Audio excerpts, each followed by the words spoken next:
엘도라도를 표현할 때 이런 문장 쓰잖아요. 잃어버린 황금의 도시를 찾아. 황금이 약 300kg, 은이 한 5톤. 족장이 금으로 다 장식을 하고 실제로 있었다고 합니다. 중동 지역에서는 황금의 나라 신라로 샵추리스마스 지하 한 14m 정도 지점에서 길이가 무려 한 1300m가 되는 통로를 발견을 했어요. 그 끝에 굉장히 중요한 무엇인가 무덤이 있을 가능성이 있다. 99.9%가 도굴됐어요. 모든 역사 연구자, 문헌 연구자 정말 찾고 싶은 거죠. 세상을 바꾼 물건이 있습니다. 이거 없으면 다 죽어요. 이집트가 최초가 아니네요. 이게 강 교수님이 오기 전까지 모든 게 다 이집트가 먼저였어서. 중동은 좋은 거는 다 가져갔습니다. 네, 반갑습니다. 허준입니다. 보다의 처음으로 인사드리는 분들이 있기 때문에 자세하게 좀 인사를 부탁드리겠습니다. 안녕하십니까. 경희대사학과에서 근무하고 있는 강인욱이고요. 전공은 유라시아, 초원의 고고학입니다. 네, 안녕하세요. 경희대 사학과에서 유럽 근현대사를 가르치고 있는 민유기라고 합니다. 저는 이제 프랑스 파리의 도시사로 박사 논문을 썼고요. 계속해서 이제 유럽의 여러 도시 문화에 대해서 주로 연구를 많이 하고 있습니다. 그리고 뭐 든든하게 저희를 또 지켜주고 계신 두 분 또 인사 부탁드리겠습니다. 카메라 뭐 보고 할까요? 또 여유가 있으십니다. 예. 예, 안녕하세요. 이집트 고고학 공부하는 한국이집트학연구소의 강민수입니다. 또 뵙게 돼가지고 정말 반갑습니다. 네, 안녕하십니까. 사운드 유럽연한 곳에서 이슬람과 중동을 연구하는 박현우입니다. 요즘 너무 바쁘시죠? 좋은 일로 바빠야 되는데 안 좋은 일로 바빠서 엄청 욕을 많이 먹고 있습니다. 오래 살 것 같습니다. 왜요? 아니 뭐 사실만 보도를 해도요. 이스라엘 쪽 지지하시는 분들은 저를 보고 아랍 쪽이라고 욕하고 이스라엘 쪽 얘기하면 또 이스라엘 싫어하는 분들은 저것도 이스라엘 편이라고 욕하고. 근데 이게 참 인문학이라는 것이 사람에 관련된 학문이 인문학이잖아요. 그러다 보니까 정말 다양한 시각이 있습니다. 다양한 시각이 있다 보니까 바라보는 시각에 따라서 생각하는 것들이 너무 다를 수밖에 없고 결론은 정말 수십 수만 가지가 나올 수 있는 거잖아요. 그러다 보니까 생각의 차이가 있다라는 점, 이런 다양한 시각들을 가지고 저희는 이야기를 나눌 테니까요. 편안하게 그냥 재미있게 시청을 해주시면 좋을 것 같습니다. 민 교수님, 유럽 근현대사. 근데 약간 파리지엔 같은 느낌이 좀 있으세요. 약간 느낌이 있으시죠? 저희가 입사 동기입니다. 연배도 비슷하고 방도 옆방인데 시베리아 추운 데서 공부하다 명방에서 왔는데 완전히 그 문명의 한가운데서 오신 거예요. 파리를 손바닥처럼 알고 계십니다. 네. 제가 이제 박사 논문을 파리의 도시 변화에 대해서 썼어요. 그래서 이제 유학 시절에 국내에 은사분들이 유럽에 학술대에 오셔가지고 제가 안내를 막 해드리는데 이 거리는 몇 년에 생겼고 이 거리는 이렇게 막 설명을 드리니까 제가 IMF 때 유학을 했었거든요. 그래서 너 힘들다고 여기서 택시 운전하니 이렇게 말씀을 하시더라고요. 근데 사실 최고의 여행이요. 예전에는 랜드마크 찍으러 다니는 여행, 혹은 뭐 관광지 찍으러 다니는 여행, 체험 여행 이런 것이 유행했다면 요즘에는 그 지역의 골목을 다니면서 그 지역 사람들이 누리고 있는 문화, 음식을 정말 현지 사람들과 비슷하게 보는 것들이 최고의 여행으로 지금 느껴지는 그런 문화가 요즘 좀 많이 유행하잖아요. 최근에 본 영상 중에 댓글에서 엄청 싸움이 난 영상이 있어서 궁금해서 제가 여쭤보겠습니다. 유럽은 다 그런 건 아니겠지만 프랑스를 기준으로 한번 여쭤보겠습니다. 프랑스에서 유학을 오래 하셨으니까 식당에서 손들거나 부르면 진짜 맨없는 짓이야, 그러니까 그러면 안 돼 라고 어떤 분이 설명을 하니까 댓글에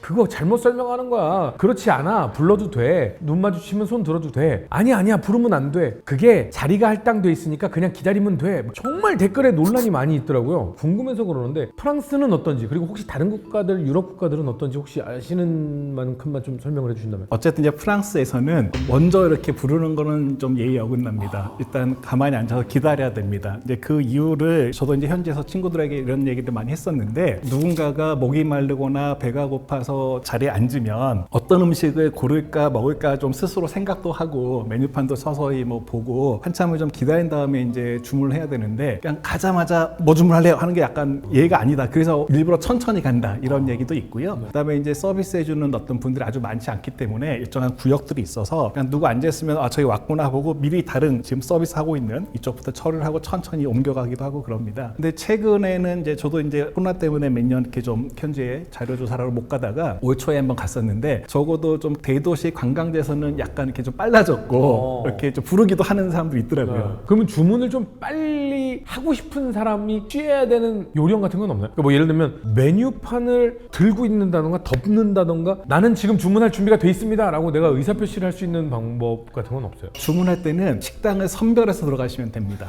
그러니까 이제 정통 레스토랑 가면 한참 걸려요. 무조건 한참 걸리니까. 근데 우리 나이도 많이 들어왔습니다만 뭐 카페나 비스트로나 간단히 먹을 수 있는 데로 들어가면 어쨌든 좀 빨리 서비스가 됩니다. 근데 딱 봐도 야 여기는 프랑스 정통 레스토랑이야. 그러면 거기는 배고프니까 빨리 할 생각은 하면 안 되는 거야. 그럼요. 제가 이제 경험했었던 영국도 거의 비슷하다고 말씀드릴 수가 있어요. 그러니까 뭐 레스토랑의 레벨에 따라서 조금 차이가 있는데 기본적으로 말씀하신 것처럼 부르지 않는 게 진짜 예의이고요. 그런데 조금 격이 나신 레스토랑에 가면은 불러도 또 크게 문제는 없다. 예, 이렇게 말씀드릴 딱 수 있을 봐도 것 같아요. 사람들이 굉장히 가볍게 즐길 수 있는 곳 같으면은 근데 보통 러시아도 이제 비슷한데 눈만 마주치고 이렇게 해도 알아듣거든요. 아니면 이제 부를 때는 이제 또 좋은 게 러시아는 팁이 없어요. 근데 안 오는 이유가 구역이 정해져 있기 때문에 다른 구역에 절대 안 와요. 아 그러면 그쪽 서버하고 예, 마찰이 그리고 부를 때도 명칭이 무조건 제부슈카라고 해야 돼요. 제부스카 아가씨, 무조건 아가씨라고 불러야 된다고. 그게 이제 저희 같으면 되게 약간 들을 때마다 지금 나쁠 수 있는데 거기는 그분들의 존칭이랍니다. 연세가 있건 없건 무조건 아가씨라 부르면서 난 당신을 예우하면서 부른다. 그것까지 가르쳐 주더라고요. 그리고 보드카 고르는 방법도 가르쳐 주고요. 보드카는요, 현장 나가시면요, 사방이 동네마다 수백 개씩 보드카가 있어요. 그렇겠죠. 뭐가 좋은지 모릅니다. 어떻게 하면 되냐? 현지에서 코코치 빨간 분 고르시면 돼요.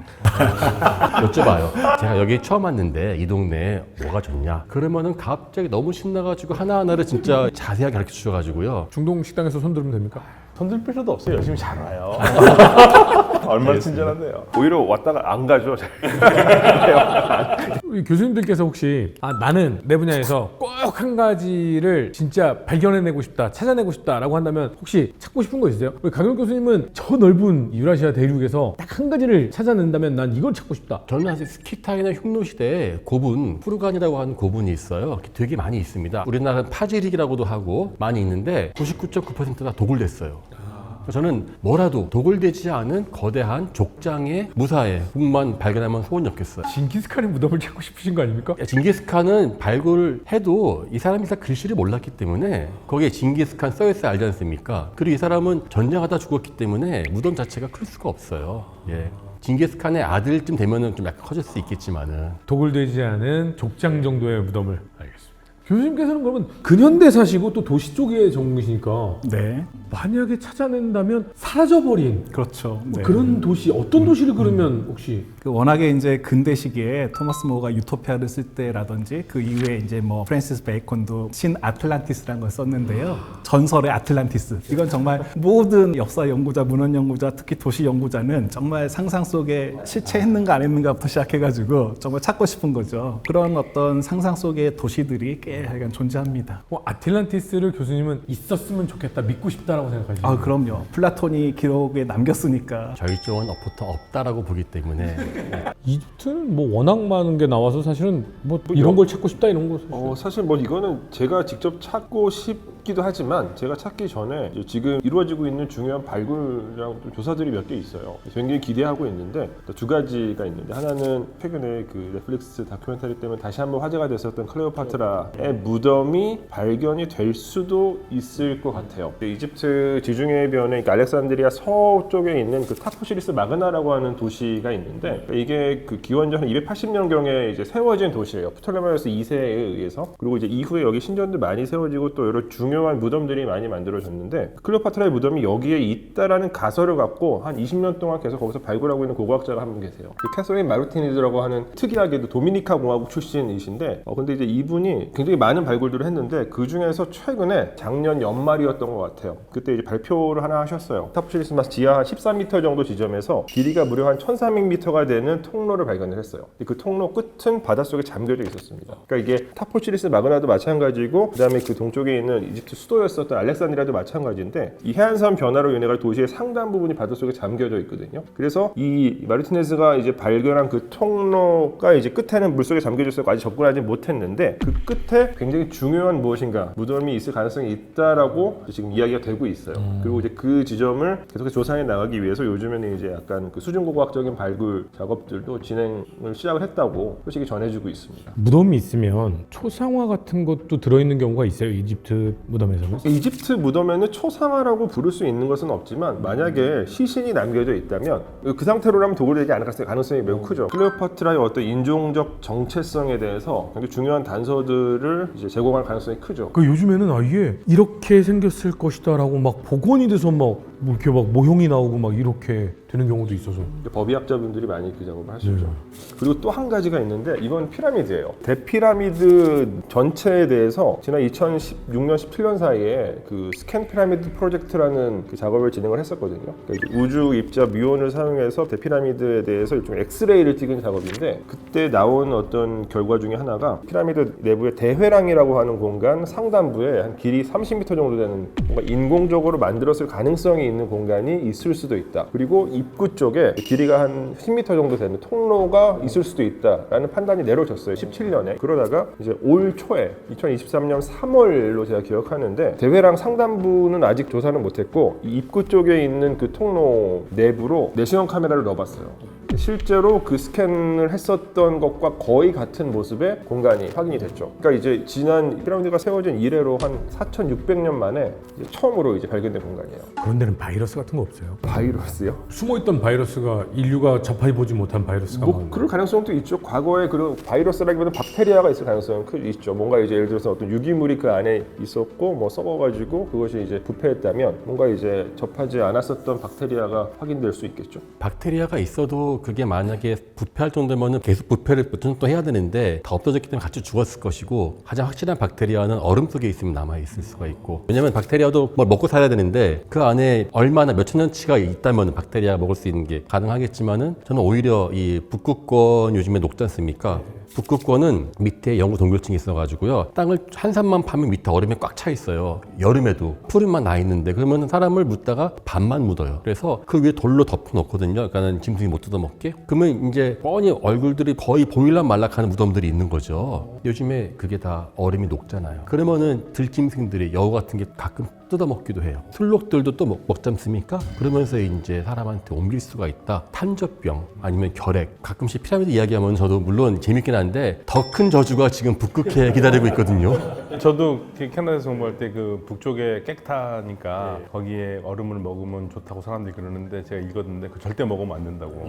그 박테리아가 있을 수 있다고 얘기. 오늘은 알려지지 않은 이야기들을 이제 얘기하면서 시작을 해봤는데 숨겨진 보물에 대한 이야기를 꺼내보도록 하겠습니다. 숨겨진 보물 이 이야기를 할 때 빼놓을 수 없는 게 엘도라도. 영화, 뭐 애니메이션 할 것 없이 책 많이 나왔습니다. 엘도라도는 사실은 지금 여기에서는 우리 민혁 교수님한테 가장 근접한 얘기죠. 왜냐하면 도시라고 알고 있잖아요.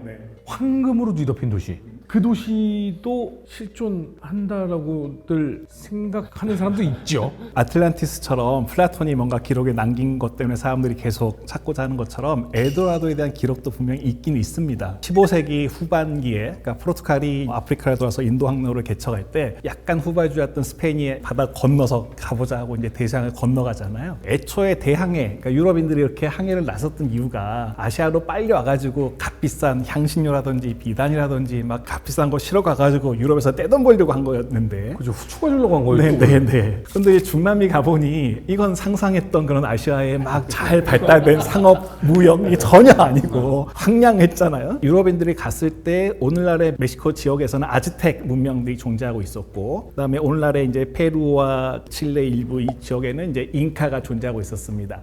마야는 이미 거의 이제 해체돼서 아즈텍이 흡수된 상황이었고요. 근데 이제 이 아즈텍이라든지 잉카 쪽에 오래된 어떤 도시들을 가보니 사실 유럽보다 도시 규모도 더 월등히 컸고 아주 잘 정비되어 있었어요. 도시의 어떤 설비들도, 소위 인프라망이라고 하는 것들도. 그리고 상당히 금이 많이 있었습니다, 실제로. 그래서 이제 애초의 목표였던 무역은 포기하고 금을 차지하자. 본격적으로 이제 약탈을 하기 시작하고 바로 아즈텍이 몰락하고 망하고 잉카도 망하고 그 다음에 이제 중남미의 수많은 아이간 광산 개발을 시작해서 금광과 은광을 막 찾기 시작하죠. 근데 이제 이렇게 이제 처음에 건너갔던 스페인의 정복자들이라고 부르는데 그들 가운데 남긴 기록들이 어딘가에 지역에 황금으로 뒤덮인 도시가 있다. 엘도라도라는 기록들은 2-3건 정도가 지금까지 남아 있습니다. 근데 엘도라도를 표현할 때 이런 문장 쓰잖아요. 잃어버린 황금의 도시를 찾아. 잃어버린 엘도라도를 찾아. 그러면 지네 게 아니라 남의 것 빼. 아 죄송합니다. 자기 것이 아닌데 왜 그 잃어버린이라는 단어를 왜 쓰기 시작한 거죠? 그러니까 누군가가 발견을 했는데 지금 못 찾는다라고 그렇게 해야지만 반드시 있다라는 의미가 되는 거지 않습니까? 봤다 누군가 진짜 예, 본 거다. 예, 예. 있었다라는 기록은 있는데 실제로 본 사람은 없고. 당시에 유럽인들이 이제 중남미에 딱 도착했을 때 아까 말씀드렸던 잉카 지역에, 그러니까 오늘날의 이제 컬럼비아라는 나라의 수도였던 보고타에서 멀지 않아요. 그 지역에 무이스카라고 하는 종족이 있었는데 그 종족이 대체적으로 그 내려온 어떤 관습 중에 하나가 족장이 종족의 영역에 있는 호수의 한 가운데 금으로 다 장식을 하고 뗏목에 금은 보화를 다 싣고 뭐 호수에 가가지고 뭔가 이렇게 어떤 족장으로서 의식을 하는 게 실제로 있었다고 합니다. 그 호수가 그 과타비타라고 하는 호수이고 지금도 존재하고 있어요. 근데 이제 되게 크지도 않고 되게 아담한 호수예요. 그 애초에 원주민들의 어떤 신화들이 유럽인들에 의해서 분명히 부풀려지고 과장됐다. 애초에 이제 유럽인들이 아까 이제 정복자라고 말씀을 드렸는데 뭔가 가가지고 금과 은을 계속 뭐 하거나 아니면 이제 기후 좋은 데서는 플랜테이션 농업을 하거나 많은 사람들이 가야 되는데 사람들을 혹하게 하는, 가서 금을 찾자라는 거죠. 지금 우리는 엘도라도를 자꾸만 그 유럽 쪽에서만 얘기하잖아요. 근데 중동 지역에서는 8세기, 9세기 이렇게 계속 연타적으로 나오는 얘기가 신라. 그렇죠. 황금의 나라 신라라고. 중동의 신라를 황금의 도시라고 표현한 기록이 황금의 있어요. 나라에 그 황금이 많다고. 황금의 네, 나라라고? 황금의. 막 관에 금 막 이렇게 돼 있고. 그 왜 그런지 모르겠는데요. 그 기록에 누가 하나를 딱 한 신라에 가면 금이 많고 사람이 좋아서 들어가면 나오기 싫다. 그리고 뭐 금이 많은 나라로 묘사를 했거든요. 그러니까 한 사람이 쓰니까 그다음 뭐 가보지는 않았을 것 같아요. 큰일 날 뻔했네. 약탈당할 뻔했네. 들은 얘기를 마치 간 것처럼 써가지고 계속 그게 부정이. 지금 엘도라도에 있었던 그 황금 인간이라는 풍습이 있지 않습니까? 사실 전 세계에 다 있어요. 황금 인간이라는 게. 그러니까 이게 지도자를 갖다 황금 잘 펴지지 않습니까? 몸에 바르는 거예요, 이거를. 그러면 반짝반짝거리기 때문에 그거는 전 세계 그리고 약 6,000년 전에 최초의 황금 인간이 나와요. 보통 이집트 생각하잖아요. 메소포타미아나 엉뚱하게 불가리아에서 나와요. 불가리아. 마르나라고 하는 항구가 있거든요. 우리로 보면 부산 같은 아주 그 큰 희원 도시인데 거기에서 포크레인으로 이제 공사를 하는데 언덕 위에 반짝반짝 거기 나오는 거예요. 발굴했더니 전체가 무덤인데 거기에서 아주 큰 족장이 무덤이 나와서 황금이 덮여 있는 거예요. 근데 그게 생각하면 우리가 되게 멋있다 생각하면 당연한 게 그래도 어쨌든 황금만큼 태양을 상징하고 위대함을 상징하는 게 없거든요. 그리고 그러한 풍습이 나중에 유라시아 초원으로 가요. 그래서 흉노도 온몸에 황금인간을 바른 걸 보셨다. 제가 도굴 안 된 부분을 파고 싶다 가장 큰 이유가 도굴 안 된 족장들은 온몸이 덮여 있어요. 황금으로. 그럼 강 교수님도 결국 황금을 찾고 싶으신 거예요? 이왕이면 황금이죠. 아니 뭐 안 나와도 좋은데 나오면 더 좋죠. 그럼 교수님이 직접 이 발굴 많이 하시잖아요. 옛날 사람들은 그러면 금박을 망치 같은 걸로 두드려서 만들어요? 예, 그거 잘 펴져요. 그러니까 금 자체가 사실 전성이 매우 우수해가지고 사실 요즘 기술로는 정말 나노 단위로 그 미니로 해가지고 이렇게 펼칠 수가 있거든요. 참치집 가면은 많이 펴서 발라주잖아요. 금은요 웃기는 게 6,000년 전에 만드는 기술과 지금과 차이가 없어요. 이 정도 테이블이 있으면요 다 만들 수 있어요. 지금 하는 기술들은. 그러니까 그럴 정도로 보편적이고 어디를 가도 우리 요즘에는 저희 다른 나라 가도 돈이 안 통하잖아요. 황금은 안 통하는 나라가 없거든요. 시간적으로도 안 통하는 시공간이 없었을 거예요. 그렇죠. 인류 문명사에서는. 그러면 인류 문명사에서 금이 보물로서 통용되기 시작한 시점을 본다면 당연히 이집트가 제일 먼저 사용했겠죠? 아니죠. 이집트보다도 더 전에 선사시대 때부터 금은 뭔가 선망의 대상이 되었을 거예요. 선사시대, 그러니까 공룡고기 먹던 그 시대에도 금을 발굴했어요? 공룡고기는 먹을 수가 없죠. 너무 죄송합니다. 금은 좀 넘어갔군요. 그 금이라는 건요. 이게 우리가 저기 금 언제부터 나왔는지 알려면이거든요. 금의 핵심은 기술은 불이에요. 불. 그러니까 사실 금 자체 채취는 쉬워요. 저기 이거 사금 있지 않습니까? 패닝이라고 해서 돌려서 한 거거든요. 그거는 1년만 있으면 할 수 있는데 그걸 녹이려면 뜨거운 불이 올려야 되는데 그러려면 그거는 구석기 시대에 나올 수가 없는 게 적어도 1000도 이상 올려야 되거든요. 금속이 나올 때 금이 같이 나오는 이유가 그 전에 금이 귀한 걸 모르는 것이 아니라 뽑아낼 수가 없는 거였죠. 기원은 그러니까 물론 이집트도 나올 수 있지만은 그 전부터 아마 근동 아나톨리아 지역에서 금속이 먼저 나오기 때문에 황금 기술도 그때 같이 있지 않았을까 하는 생각을 해요. 어느 지역이요? 아나톨리아 고원, 현재 터키. 그러니까 왜냐면은 그 지역에서 지금 이제 인류 최초의 도시들이 나타나고 있거든요. 튀르키예 고원이 최초의 금이 아마 통되는 지역이었을 것이다라고 추측을 해보신다. 왜냐면 그게 그때 그게 사실은 토기 있지 않습니까? 독일을 굽는 거하고 청동기를 만드는 거, 황금을 만드는 거 같이 나와요. 유리도 그렇고요. 예, 일단 불이 나와야 되거든요. 네. 역시 유라시아 전문가를 보신 게 신의 한 수였네요. 이집트가 최초가 아니네요. 이집트 밀립니다. 지금 이제 원조는 어딘지 모르지만 그거를 발전시킨 건 이집트이기 아니에요. 때문에. 강 교수님이 오기 전까지 모든 게 다 이집트가 먼저였어서. 우리 뭐 이집트한테 다 죽었어요, 우리. 근데 그 이집트에는 엘도라도가 이제 황금으로 된 이라는 뜻이잖아요. 이집트와 관계된 어떤 지역은 이름 자체가 금의 땅이라는 또 지역이 있어요. 그러니까 이집트 금의 원천이 되는 아, 이집트에도 금광이 유명한 지역이 있어요. 게 이집트는 아니고요. 누비아라고 하는 지역이에요. 그러니까 이 누비아라는 명칭은 사실 더 과거에는 고대 이집트인들이 누비아라고 썼는지 여부는 분명하진 않아요. 고대 이집트인들은 이 누비아 지역을, 그러니까 누비아는 오늘날의 이집트의 남부, 그다음 수단의 북부에 해당하는 지역인데 여기는 전통적으로 고대 이집트의 뭐 식민지 혹은 속국이었어요. 오랫동안 다스렸던 지역. 그러니까 다스리는 건 아니고요. 가서 그냥 항상 한 대 때리고 뺏어오고. 아, 오랫동안 괴롭힌 지역. 예. 근데 그 이유가 누비아에서 금이 나기 때문이거든요. 근데 이 누비아라는 이름은 사실 서기 1세기에 처음 쓰여요. 스트라본이 처음 썼어요. 누비아라는 이름 자체를, 지명을. 그 이전에 이제 그쪽 고전기의 작가나 학자들은 대체로 이곳을 에티오피아라고 불렀었고요. 이 고대 이집트에서는 이 누비아를 이제 뭐 타레시 혹은 뭐 타세티라고 했는데, 뜻은 타레시는 남쪽의 땅, 타세티는 활의 땅. 왜냐면 누비아 사람들이 활을 잘 쓰거든요. 그랬는데, 그러니까 지금 사용되고 있는 이 누비아라는 표현이 고대 이집트어와 관련이 있을 가능성이 있어요. 왜냐하면 고대 이집트어에서의 금은 내부예요. 내부 누비아. 그러니까 이 누비아라는 단어 자체의 어원이 내부 금의 땅일 가능성이 있다. 이렇게 말씀드릴 수 있죠. 실제로 이집트에 금광이 발견됐어요. 엘시드라는 유적에서 그게 도끼로 깨거든요. 그 돌도끼하고 그 채광구 굴이 발견돼서요. 실제로 상당히 발달했었고 모든 문명의 가장 첨단 기술은 다 금광 캐고 가공하는 데 들어간다라고 해도 과언이 아니었죠. 그러니까 누비아는 이집트한테는 뭐 그냥 항상 유지해야 되는 지역이에요. 왜냐면 금의 원산지이기 때문에. 그리고 이 금이라는 것을 고대 이집트가 근동세계 전체에서 어떤 경제적, 뭐 특히 이제 위신제 경제적인 패권을 유지하는 데 있어가지고 필수적인 요소였기 때문에. 그리고 실제 이집트는 근동 지역 전체에서는 금이 정말 많은 곳이었죠. 근데 이집트나 뭐 지금 유라시아나 이런 족장, 황제 뭐 이럴 때는 금이 막 바르고 번쩍거리고 이러면 권력의 상징 같고 좀 이해가 가거든요. 근데 이슬람권에서는요, 그런 것에 대해서 굉장히 경시하는 문화가 좀 있잖아요. 굉장히 부정적이죠. 그죠? 네. 그러면 금을 그러니까- 고물화하지 않을 거 아니에요. 근데 그냥 보물하긴 하는데요. 남자가 일단 금장식은 안 돼요. 금이나 비단은 아예 사치예요. 장식을 하면 안 돼. 안 돼요, 안 돼요. 금을 귀걸이, 안 돼요, 안 돼요. 반지. 예, 안 그러면 돼요. 예물 어떻게 해요? 왜냐면 그런 거 안 해요. 아. 그러니까 몸에 착용을 안 해요. 결혼 반지 없어요? 예, 착용을 안 해요, 금을. 그러니까 물론 요즘은 좀 달라지는 경우가 있지만 전통적으로 무슬림 문화권에서는 금이라는 것 자체를 좋게 생각 안 해요. 이거는 너무 사치스럽다. 그런데 재밌는 거는 가끔 금박으로 글씨를 쓴 쿠란이 나오거든요. 그런데 그것도 논란이 많았어요. 그러니까 무슬림들은 멋있게 한다고 금박으로 쓰긴 했는데 그거는 기록을 찾아보면은 왜 금 갖고 하냐 이런 것들은 대체적으로 누가 많이 했냐면 개종한 사람들, 기독교에서 이슬람으로 개종한 사람들이나 이런 사람들은 기독교에서 금으로 장식하던 기억으로 꾸란을 그렇게 하는 거예요. 그게 좋다라고 생각해서. 예, 그래서 거기에 대해서 반대하는 목소리도 굉장히 높았어요. 성경에 약 400분 정도 황금 얘기가 나오고 출애굽기에도 보면은 금송아지하고 황금 언약궤 막 등장하는데 그거는 어떻게? 아니 그러니까 코란을 글을 쓸 때는 원래 그렇게 안 썼는데 나중에 막 금으로 쓸 때가 있거든요. 근데 그런 사람들은 대체적으로 개종자였을 거라고 얘기를 하면서 이거 하면 안 된다. 그러면 중동은 금값이 싸요? 아니요.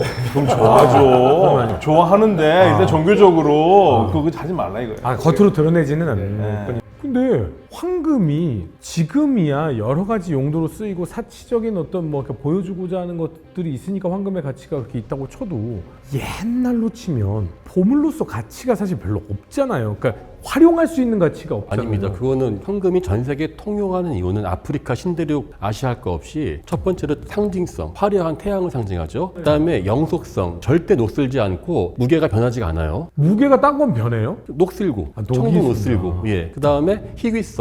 이게 금이 지상에서 있는 것은 약 25만 톤 정도밖에 안 되고요. 이미 20만 톤은 채굴됐어요. 남은 거 5만 톤밖에 없습니다, 현재. 그다음에 가공성. 요만한 거 가지고도 좁은 공간에서 엄청나게 많은 걸 만들 수 있고요. 그 다음에 범용성. 이게 잘 문질러 수 있고 말을 타도 바를 수가 있고 그냥 앉아있어도 쓸 수가 있고 그렇기 때문에 서로 교류할 때 가장 확실한 근본위제의 화폐 가치가 이미 과거에 있었기 때문에 금을 대체할 수 있는 금속은 인류 역사상 없었고 앞으로도 없을 것입니다. 그리고 금은 이제 생각해 보시면은 이게 장신구로서 활용 가치가 굉장히 높은데 이게 안정적인 금속이기 때문에 피부에 닿아도 알레르기 반응이 일어나지 않아요. 다른 금속들은 쇠독이 일어나는 안 경우도 올라온다. 많이 있습니다. 뭐 은도 마찬가지고요. 근데 금은 그렇기 때문에 장신구로서 가장 선호될 수밖에 없는 어떤 금속의 조건을 갖고 있었다. 저는 사실 금을 그렇게 좋아하지는 않는데 제가 가장 멋있는 건물이라고 지금까지 여기고 있는 게 딱 하나가 있습니다. 금으로 된 거. 예루살렘에 있는 황금 돔 사원. 그게요. 692년에 만들었을 때는 금은 아니었거든요. 지금은 그 돔에 금을 딱 씌웠는데 그 건물 하나가 예루살렘을 살려요. 어디서 보든지 그거 하나로 그거 없으면 진짜 저게 뭐가 멋있을까 생각이 들 정도로 근데 그 금을 60년대 했을 때 한 80kg 정도를 썼대요 금을 그리고 5,000장 정도를 플레이트를 만들어가지고 붙인 건데 이게 들어간 게 한 800만 원 들었답니다 60년대에 근데 그게 가장 아름다워 이집트도 신왕국 타원 지을 때 황금 없으면 못 지지 않았나요? 그러니까 신전 자체에다가 황금으로 적용하는 경우는 많지 않지만 보통 신상을 만들 때 금박을 입혔던 것으로는 여겨지고요. 사실 고대 이집트는 그냥 그 시점에서는 금이 그냥 넘쳐나는 곳이었던 것 같아요. 그래서 하나의 제가 좀 사례를 좀 소개를 해드리려고 하는데 기원전 1382년경에 지금의 저쪽 튀르키예 동부 시리아 북부에 있었던 미탄니라고 하는 그 왕국의 그러니까 이집트의 라이벌이에요. 사실 이집트 18왕조의 라이벌인데 여기에 왕이 이집트 파라오한테 보낸 서신이 발굴이 됐거든요. 이집트의 왕실 어떤 문서 저장고에서 이걸 이제 아마르나 편지 EA19번이라고 하는데 내용은 간단하게 말씀드리면 이래요. 미탄니 왕이 이집트 왕 그 당시 이제 아메르테프 3세인데 이집트 파라오한테 형님이라고 불러요. 형님은 왜 저희 아버지한테는 금이 구리인 것처럼 많이 보내주셨는데 왜 저한테는 이렇게 안 보내주세요?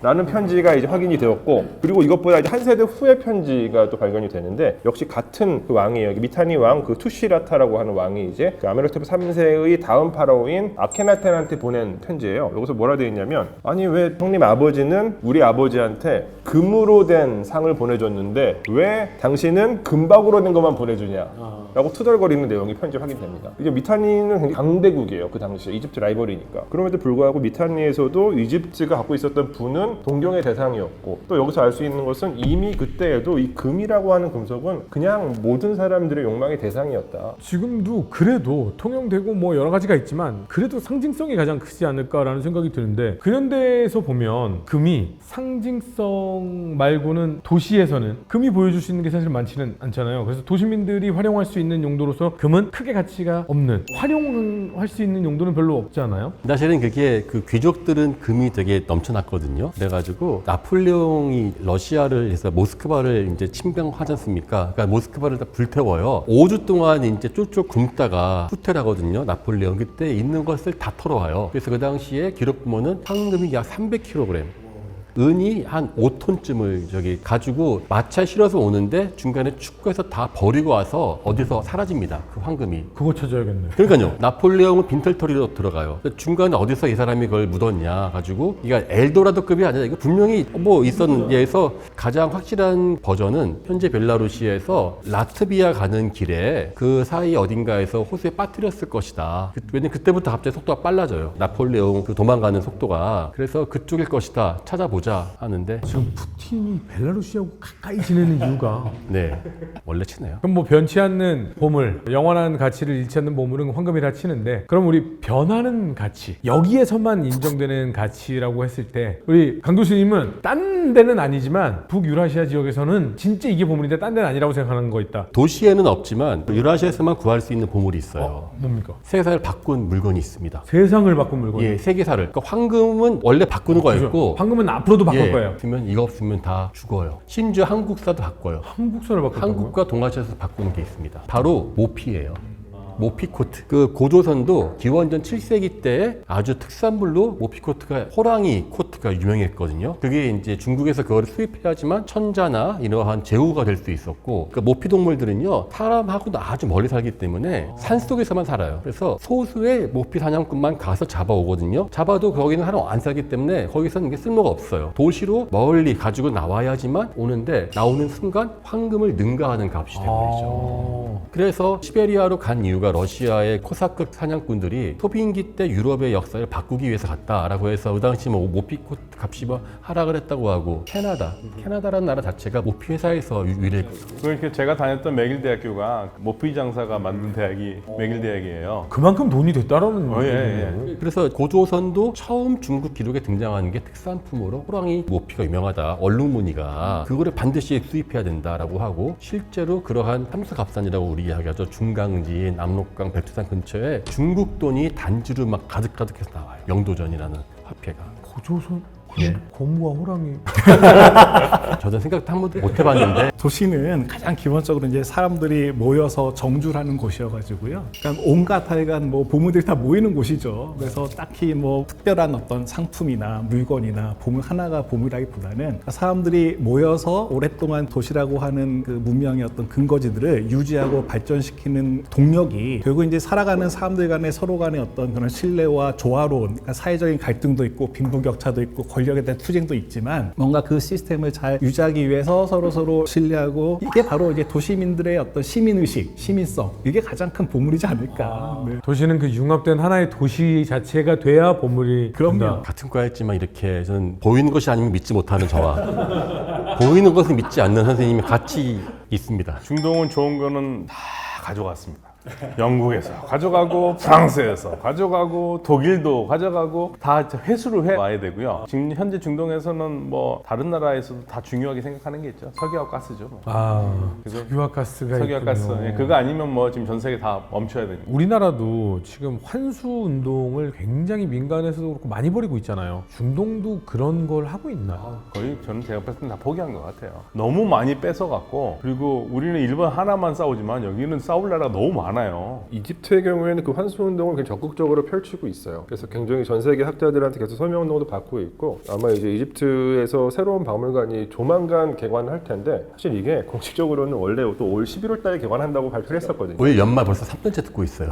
3번이 아니라 한 5번 정도 됐으니까 이게 계속 바뀌고 있어요. 이집트에서 새로 개관한다라는 그 박물관이요? 그게 어떤 박물관인데요? 전 세계에서 가장 좋은 박물관이 곧 개관을 해요. 그런데 이제 개관 날짜가 문제인데 이집트 정부에서 맨날 올 연말에 한 지가 벌써 몇 해째예요. 근데 이제 벌써 연말이 다 됐잖아요. 사실 올 연말에는 정말 한다고 했어요. 근데 지금 상황 돌아가는 걸로 봐서는 아직 잘 모르겠어요. 인샬라가 이제 되고 있는 것 같아요. 근데 그 박물관이 개관을 하면은 조금 더 본격적으로 이제 더 적극적으로 환수 운동이 이제 펼쳐질 것이고 그 가운데서 첫 번째로 이제 가져와야 되는 것이 바로 로제타 스톤이죠. 아, 로제타 스톤. 아, 그냥 황금보다 훨씬 더 소중한 보물이겠네요. 고대 이집트에는 사실 황금보다 더 값비싸게 취급이 됐었던 금속이 있어요. 금속인데요? 문화재적인 의미가 아니라 황금보다 더 비싼 금속이 있다고요? 다이아몬드? 다이아몬드는 금속이 아니잖아요. 이집트에서는 전통적으로 은이 금보다 비쌌어요. 그만큼 많았다는 얘기죠. 금보다 은이 비싸다고요? 그래서 특히 이제 이집트 역사 속에서 한 21왕조, 22왕조 시대가 되면은 이 파라오의 시신이 들어가는 관이 은으로 만들어진 사례들이 확인이 돼요. 왜냐면은 전통적으로 봤을 때 이집트에서는 은이 금보다 더 귀하게 취급이 됐어요. 전통적으로. 근대 시기에 오면 은이 세계사를 연결시켜주는 중요한 물품이 됩니다. 어쨌든 금보다는 양이 많았기 때문에 무역할 때 거래할 때 쓰잖아요. 그래서 이제 애초에 우리가 은행을 영어의 뱅크라고 하는 거에 이탈리아의 망고에서 나온 건데 예전에 이제 중세 이탈리아 도시들에서는 상인들이 금화 은화를 저울을 재가지고 몇 그램인지에 따라서 가치를 하고 나라에서 온 금화 은화를 서로 교환하고 이런 거를 그냥 벤치에 앉아서 했던 거예요. 예, 그래서 이제 망고 뱅크가 된 건데 동양에서는 우리가 은행이라고 하잖아요. 은이 모이는 곳인 거잖아요. 중국에서도 일본도 마찬가지였고 중남미의 유럽인들이 가서 금과 은을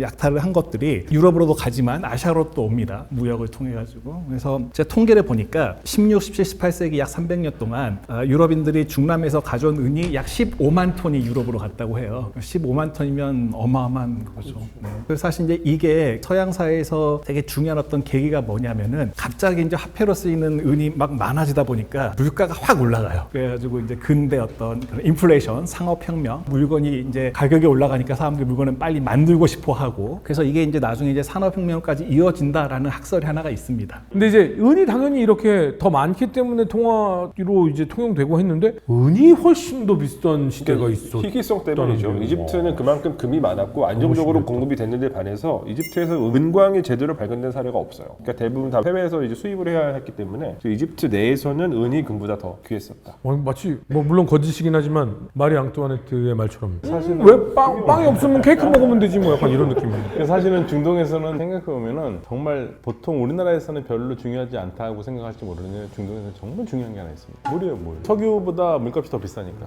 진짜로 더 비싸요? 예, 1리터 석유 값보다 1리터 물이 더 비싸요. 지금으로 따지면은 대체적으로 휘발유 경유가 1,700원에서 1,800원, 1,900원 뭐 요 사이인 것 같거든요. 근데 물은 편의점에서 사 먹어도 한 1,100원 뭐 이런 느낌인데 거긴 더 비싸요. 석유가 더 쌉니다. 물가스를 비교하면 석유 값은 한 70%도 안 돼요.